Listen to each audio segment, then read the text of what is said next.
빛을 따라서. 빛을 따라서 매주 화요일 이 시간에는 서대문교회 최종태 목사님께서 말씀 전하십니다.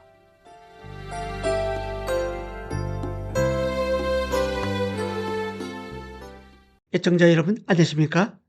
이번 시간에는 여호수아 6장에서 13장에 나오는 가나안 정복과 땅 분배에 대해 은혜를 나누겠습니다. 가나안 땅 정복 과정은 중부 지역에서부터 시작됩니다. 지난 시간에 가나안 땅 지형을 살펴보았기 때문에 이해하는 데 훨씬 수월할 것입니다. 여리고성은 여호수아 6장에서 함락됩니다. 여리고성 주위를 6일 동안에 매일 한 바퀴씩 돌고 마지막 7째 날에는 7바퀴를 돌아 총 13바퀴를 돌았습니다. 7명의 제사장들이 법궤를 메고 7나팔을 들고 일주일 동안 성 주위를 돌았습니다. 돌면서 어떤 생각을 했을까요? 중요한 것은 말씀대로 했을 때 성이 무너졌다는 것입니다. 이후 여리고성 정복은 가나안 왕들과 원주민들에게 두려움을 주는 이스라엘의 승리의 모델이 됩니다. 아간의 범죄는 여호수아 7장에 나옵니다. 이스라엘이 여리고 성을 정복했지만 아간의 범죄로 인해 아이성 점령은 실패로 돌아갑니다. 신명기 13장 17절에 보면 너는 이 진멸할 물건을 조금도 내 손에 대지 말라라고 하셨고, 레위기 27장 28절 29절과 여호수아 6장 18, 19절에는 여호와께 온전히 바친 모든 것에 손대지 말라고 하셨습니다. 그런데 아간은 여호수아 7장 21절에 보면 보고 참내어 가졌나이다 라고 자백합니다. 아간은 좋은 옷과 동과 금덩이를 보았습니다. 그 순간 욕심이 생겼습니다. 그리고 바로 행동으로 옮깁니다. 평상시 어디에 가치를 두고 사느냐에 따라 행동은 달라지게 되어 있습니다. 그래서 탐욕을 우상숭배라고 표현한 것입니다. 아이성의 패배가 우리에게 주는 교훈은 무엇입니까? 우리가 순종할 때에는 큰 성이라도 함락되지만 불순종할 때에는 작은 성이라도 실패로 돌아간다는 것입니다. 라합의 믿음은 온 가족을 구원했지만 아간의 범죄는 온 가족을 죽게 했습니다. 그만큼 탐욕은 무서운 것입니다. 탐욕은 불순종으로 이어집니다. 이 세상의 재물은 필요한 것이지만 탐욕은 신앙을 마비시키는 힘이 있습니다. 아이성 점령은 여호수아 7장에 나오는데 이는 약속의 땅에 들어간 이후 어떻게 해야 하는지를 보여주는 샘플과도 같습니다. 이 정도면 되겠지라는 생각은 처음부터 버려야 합니다. 3,000명을 데리고 아이성에 올라갔지만 36명이 죽습니다. 이때 여호수아는 리더십의 위기를 맞습니다. 하지만 7장 6절에서 9절에 보면 여호수아는 옷을 찢고 하나님께 기도를 합니다. 아이성은 가나안 정복의 초기 사건입니다. 그래서 하나님은 처음부터 바로 잡기를 원하셨습니다. 하나님은 아이성을 통해 어떠한 죄도 용납하지 않으신다는 것을 보여주셨습니다. 여호수아와 그의 백성들이 이를 잘 극복합니다. 덕분에 이후로는 이스라엘이 패배했다는 기록이 없습니다. 발정에 들어와서 제2시작이었던 아간이 죽자 아이성을 점령하게 됩니다. 이때 3만 명이 올라가 함락합니다. 여호수아 9장에 기본 사람들이 나옵니다. 이들은 가나안 족속이었지만 힘이 먼 지방에서 왔다고 속여 이스라엘과 조약을 맺고 목숨을 건집니다. 왜 그랬을까요? 지난번 말씀드렸던 이스라엘 전쟁의 두 가지 형태를 기억하시면 이해가 됩니다. 가나안 땅에 속한 민족들은 호흡이 있는 자는 다 죽이라는 명령을 하였습니다.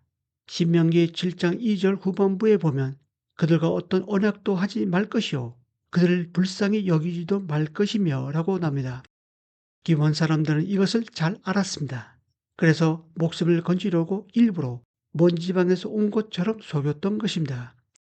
여호수아 9장 14, 15절에 보면 그들의 양식을 취하고는 어떻게 할지를 여호와께 묻지 아니하고 여호수아가 곧 그들과 화친하여 그들을 살리리라 라는 조약을 맺고 라고 나옵니다. 여기서 우리가 알 수 있는 것은 무엇입니까? 우리가 기도하지 않으면 결국 내 뜻대로 하게 된다는 것입니다. 기본 주민들은 목숨은 건졌지만 결국 이스라엘의 종으로 살아갑니다. 기본 전투는 여호수아 10장에 나옵니다. 산지에 사는 다섯 왕이 이스라엘과 화친한 기본을 치러 올라오자 기본이 도움을 요청합니다. 그래서 전투가 시작됩니다. 이 전투에서 여호수아가 기도하자 태양과 달이 멈춥니다. 이 전투의 승리로 예루살렘을 제외한 가나안 남부 지역이 정복되는 계기가 됩니다. 이때 아모리 다섯 왕은 도망하여 막게다 굴에 숨습니다. 여호수아는 굴 속에서 그들을 끌어내어 모두 죽입니다. 그러면서 10장 25절에서 두려워하지 말며 놀라지 말고 강하고 담대하라. 너희가 맞서서 싸우는 모든 대적에서 여호와께서 다 이와 같이 하시리라 라고 합니다. 사역 초기에 본인이 받았던 말씀을 지금 이스라엘 백성에게 선포하고 있습니다. 이후 림나와 라기스, 에글론과 헤브론, 그리고 드비를 차례로 정복합니다. 여호수아 10장 40절에는 이와 같이 여호수아가 그 온 땅, 곧 산지와 내겝과 평지와 경사지와 그 모든 왕을 쳤어 하나도 남기지 아니하고 라고 납니다.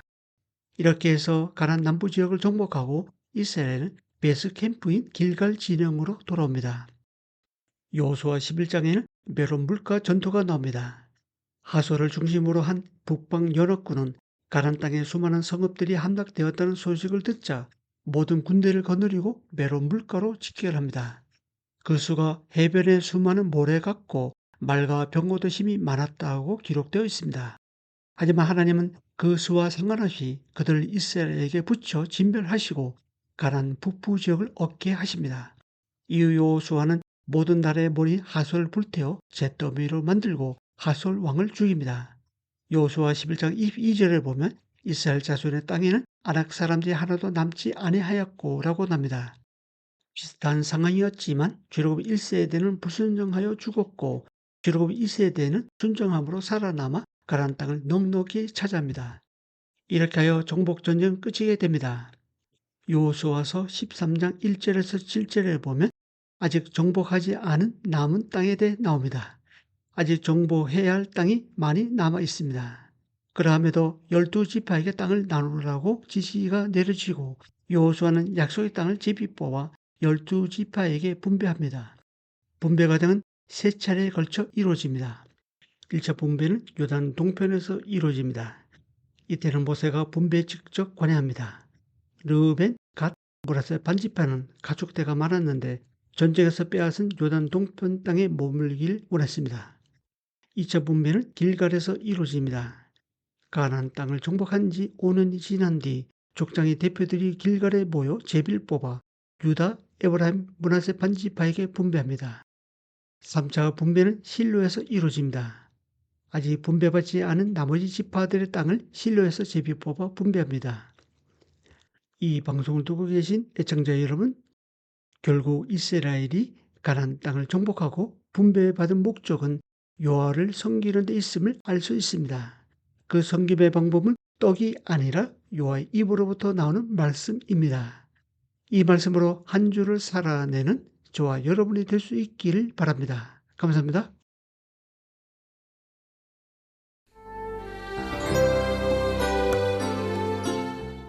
빛을 따라서 지금까지 서대문교회 최종태 목사님께서 말씀 전하셨습니다.